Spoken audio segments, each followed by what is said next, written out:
আসসালামু আলাইকুম। আজকে আপনাদের সাথে শেয়ার করব একটি নিনজা টেকনিক। তো দেখতে পাচ্ছেন সামনে এই যে আমার কামাল মামা, সামনে মাসুদ, তারা শাড়ি কাপড় নিয়ে হেঁটে হেঁটে যাচ্ছিল। তো এই আসলে নিনজা টেকনিকটা এই শাড়ি কাপড়ের মধ্যেই রয়েছে।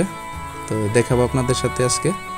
আর সাথে বলবো ধান কাটার পর যে খড় হয়, আমাদের আঞ্চলিক ভাষায় আমরা খ্যার বলি। এই খ্যারগুলো আসলে আমাদের গবাদি পশুর জন্য কতটুকু উপকারী অপকারী সেগুলো। তো চলুন আমরা দেখি সেই নিনজা টেকনিকটুকু। তো এই যে দেখতে পাচ্ছেন শাড়িগুলো বিছিয়ে নিচ্ছে। এই যে এই ধানের আটিগুলো দেখতে পাচ্ছেন, এটি আমাদের আঞ্চলিক ভাষায় ধানের গলি বলা হয়। তো ধানগুলো মাড়াই করার পর এই আটিগুলোকে গরুর খাদ্য হিসাবে বাড়িতে সংরক্ষণ করার জন্য বাড়িতে নিয়ে যাবে। তো আগে এগুলোকে রশি দিয়ে বেঁধে অথবা এই খড় দিয়ে রশি বানিয়ে বেঁধে নেওয়া হতো। তো এখন দেখেন এইটা আমি দেখতেছি এই গত 1-2 বছর ধরে এগুলো ব্যবহার করা হচ্ছে। আসলে এগুলো ব্যবহার করার সুবিধা হলো, এগুলো যখন আপনি বোঝা বানবেন তখন দেখবেন যখন মাথায় নিয়ে এগুলো বাড়িতে আনা হবে তখন এই খড়গুলা আপনার নাকে মুখে লাগবে না, তারপরে চুলকাবে না। তো নিতেও সহজ হয়।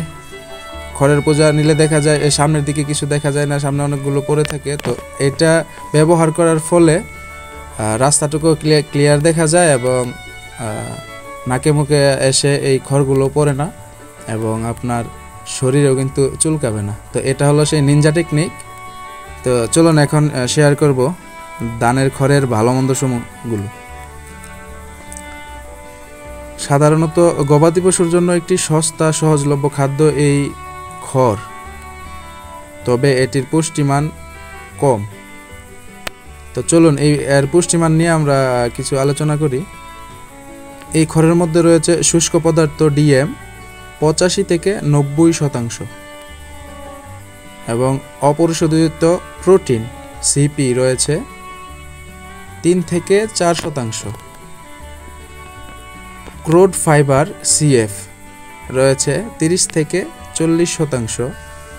এনডিএফ রয়েছে 60 থেকে 70%।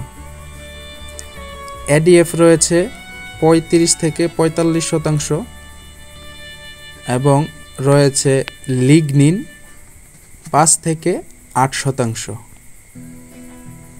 এবং চর্বি রয়েছে 1 থেকে 1.5%। রয়েছে অ্যাশ, যেটা আমরা খনিজ পদার্থ হিসাবে জানি, এটি রয়েছে 10 থেকে 12%। এই খড়ের মধ্যে শক্তিমান রয়েছে 35 থেকে 40%। ধানের খড়ের সমস্যা ও ব্যবহারযোগ্যতা নিয়ে আলোচনা করি এবার। ধানের খড়ের প্রধান সমস্যা হলো প্রোটিন ও শক্তির মাত্রা কম এবং হজমযোগ্যতা কম।